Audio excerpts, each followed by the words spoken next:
Wacky Wednesday. How are we doing, everybody? Raiders! It's a great day to be a Raider fan. Raider Nation, baby. It's your guy. It's the man and the host of this hour of this podcast, Moving the Chains. It's Sammy the Man McIntyre. I am a proud new edition t-shirt. Raider Nation, baby. I am ready. I'm ready to rock and roll. We have got a lot to discuss today about that hire. Because, like my buddy Andrew, who I met a couple years ago, shout out to my guy, Lions Raiders in Detroit. I'm over the moon right now with the Klint Kubiak hire. I have read stories. I have read articles. I got to dive into it. So, as you guys know, I am the biggest Raider fan on the block. We got Klint Kubiak, the mastermind, 38-year-old success with Sam Darnold, the way he changed this offense from a mid-offense to an outstanding offense, the way he can scheme. It's a Shanahan system. I mean, the Shanahans and Kubiaks can be like combined families. I mean, it's like their Bible.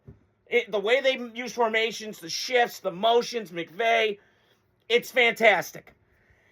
And I got to say this. So I read some stats today, and I want to throw this out. So I saw the video of Gruden and Gannon yesterday. And I got to be honest, it kind of hit home.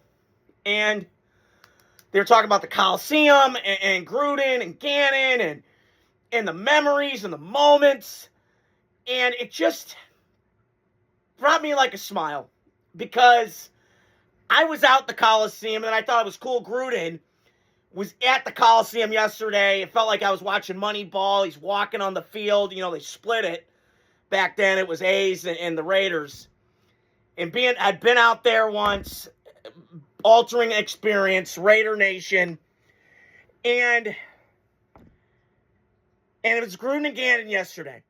And they were bringing up old memories, and they had some moments in the 2000s. And when I meant that, I'm going to say this.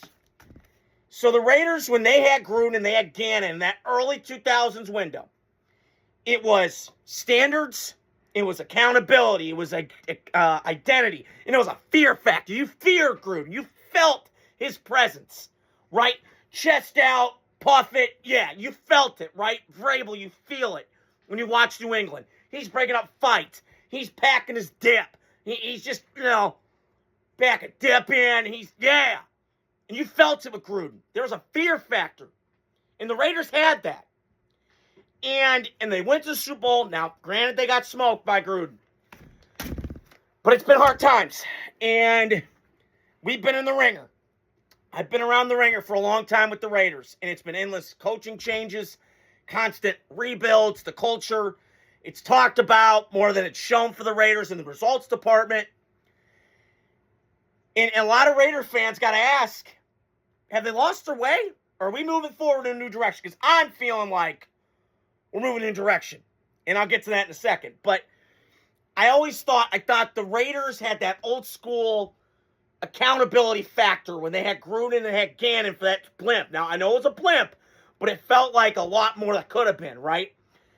Against modern excuses now. So, besides that, this Klint Kubiak hire, it's 38 years old, and people think, well, it's a gamble. Hey, it was a gamble with Gruden. Back then, it was a gamble with Gruden, right? Because he was the kind of unproven hotshot guy with Philly. We didn't know. He was with Green Bay. But how much was he really a part of Brett Favre's success? Was that Holmgren because he was a receiver coach? But he's a proven elevation. Full control. They got it done. Just win, baby. He schemes around talent. That's why he JSN this year. And listen, what impressed me with Klint Kubiak was he's doing this with an offense, and I love Kenneth Walker out of Michigan State, got Mel Tucker a contract extension, but your boy decided to, bring a rape victim to the Michigan State team, and that kind of went sideways, and he couldn't keep him in his pants. But besides the point, hold on a story for another day. Something goes on in that state of Michigan, Sherrone Moore, your boy, free Sherrone Moore. I'm just playing. So, but I do like Kenneth Walker. Cooper Kupp's still at 8, kind of over-the-hill veteran who kind of feels like David Justice and Moneyball, brings some veteran leadership although the production's not there like it once was, but it can still bring it, right?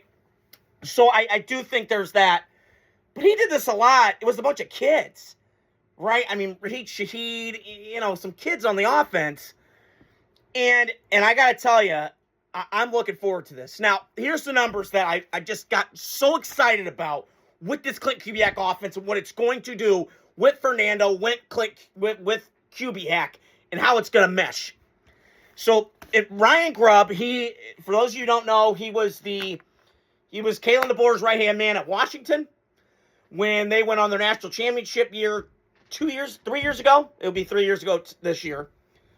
Or going into like September next year. Or this year. I'm trying to get my years combined. So there's that. So they were 18th in points, 28th in rushing yards, 19th in offensive efficiency. And 18th in EPA. And they were negative 0.24. And they averaged 96 yards rushing a game. Kind of felt like Tampa Bay those couple years with Brady near the end with Arians. And 18th in points per game with just 22. But I've always argued with Grubb. They're kind of like Kevin O'Connell a little bit, Sean McVay. They're pass happy. And I'm all for slinging the pill around. It's like the Dallas Cowboy thing.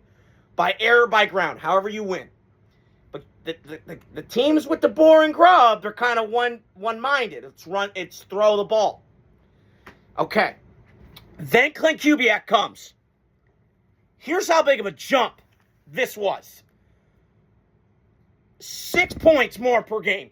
28.4. Third in the league.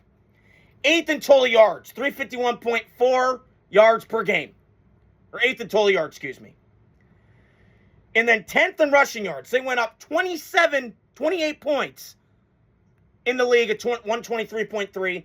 They were 13th in offensive efficiency, so 6 spots better. And they were 15th in EPA, plus 31, which was a massive leap for the negative.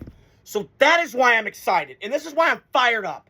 Now, I'm getting hyperbolic. I'm over the moon. I'm being a happy Raider fan today.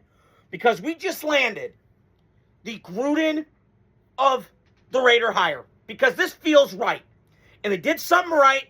And they, listen, Pete Carroll, Hall of Fame guy, all that. It was hard to watch last year. I tuned out the Raiders. And I hate saying that. And I came on here all the time, and I tuned them out. Because it was a bad product. They looked awful. They were shitty. I didn't love it. But now I got something to look forward to. We got $90 million in cap space. Number 1 pick. Now, whether we trade Max Crosby or not, I don't know. I would not want to do that in a million years. And I'm really kind of split on that right now. Because I could see from a standpoint of, okay, we get rid of Max. I was thinking about this today. We get rid of Max. I get it. Start fresh. Get picks. We're not going to be great next year. A lot of momentum. Maybe playoffs. I don't know. And then you kind of build this thing gradually, continuing as you go on. But then another part of me says, we don't have a lot of pass rush outside of Max Crosby. I think some of that's the draft building of the previous GMs and so on and so forth. But now, a part of me says, you know what? What if we trade him? Get picks. But then my other thought is, we've done this before with Khalil Mack. We got the 3 picks from Chicago. That blew up in our face.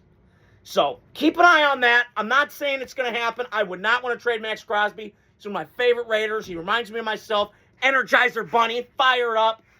So, stay tuned for that. But I know I went on a tangent with the Raiders, but I am just over the moon with this hire. I am. I said a year ago I was happy with it, with the Pete Carroll thing. This feels different because we're getting a proven guy that can coach offense. And people forget, last year, 2 years ago, the Saints' first 2 weeks were balling. And then it just kind of fell apart. I don't think it will with the Raiders because they got Ashton Genty. They got to beef up the offensive line, but I'm already hearing he's going to bring his offensive line coach from Seattle and bring it to the Raiders. I'm over the moon. I get the season ready already. God damn it. I'm ready. Let's go. I'm over the moon.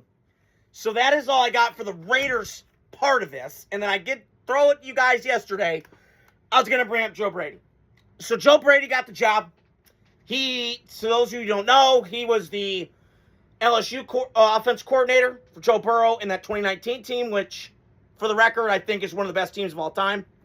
I put Indiana from this year in there as well. So he coordinated, and he led one of the most electrifying offenses in college I've ever seen. He had Justin Jefferson, he had Clyde Edwards-Helaire, he had Terrence Marshall, he had Joe Burrow.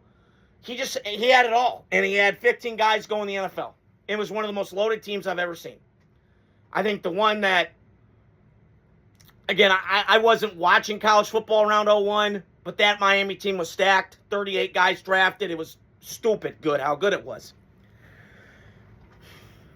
But this time, and again, Joe Brady's done a nice job with Josh Allen. Josh Allen.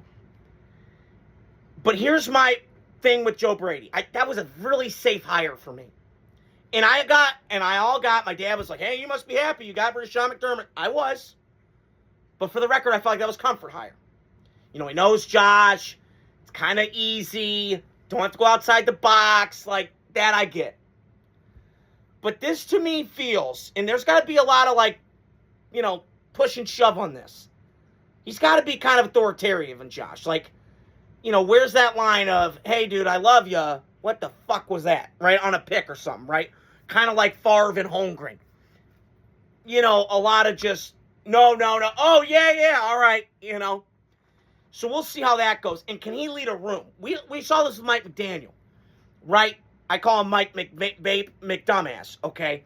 He was really smart and clever and nerdy and all that, but he couldn't command a room, right? There's certain guys that just are VPs, and that's fine. And Mike McDaniel kind of falls under that category. And he is. So I do think it's going to be intriguing how he gets this whole Buffalo team to finally get over the hump. It's been forever. But the guy that I got to blame for this is Brandon Beane, general manager. He's done a terrible job. I'm sorry. Since he's been there, and yes, he got the Bills out of relevance, him and McDermott done a nice job, and I appreciate that. Now, granted, you had your window because you had a division that was boo-boo. Dolphins couldn't get their shit together, and the Jets are still the Jets. And New England was kind of near the end with Brady. But that's changed a little bit. And you've only drafted 2 Pro Bowlers? 2? Now, granted, I've heard he's a cap guy. He's not a draft guy. That I get, I understand. But come on now. At some point or another, this got to fall on Brandon Beane. And when he had the comments yesterday, it just kind of boggled my mind of F the outside noise. Bro, you know what you were saying? F the fans. And the Buffalo fans are the most loyal in all of sports. I mean, I know they're morons and they jump through tables and they're crazy and they're wild. All fans are. It's short for fanatic and fucking freaks. And dumb fucks. I get it. I'm one sometimes. But F the fans, bro, you didn't draft a receiver. I know, the pushback. Well, Sammy, Tom Brady did. Yeah. Okay, I understand that, but you can go get good receivers that aren't divas. Now, granted, a lot of them are, but I'm just looking at the Bills. Where's the blue chip? There's a quote in scouting when you're getting a team together. When you're drafting players, there's a thing, and I think I've said this on here before, but I'll refresh your guys' memory. Blue chip prospects with blue collar mentalities. And Buffalo needs that. They're blue collar, right? New York, tough. I know it's Western, but it's New York, right? It's New York. It's the tough guy. It's the puff your chest out. And when I watch Buffalo, I just don't see it. So keep your eye on that. We'll see what happens in Western New York. They're going to be very good, and they're going to win 10 games. But now it's, can you get to the Super Bowl in Buffalo? That's the key that you have to ask yourself. So that's all I got for you guys tonight. Stay tuned throughout the week. We got Super Bowl week coming up. The Vikings GM. I'll kind of touch on some other stuff around the league. But stay tuned. Glad you guys touched on it tonight. Adios, Raider Nation, baby. Godspeed.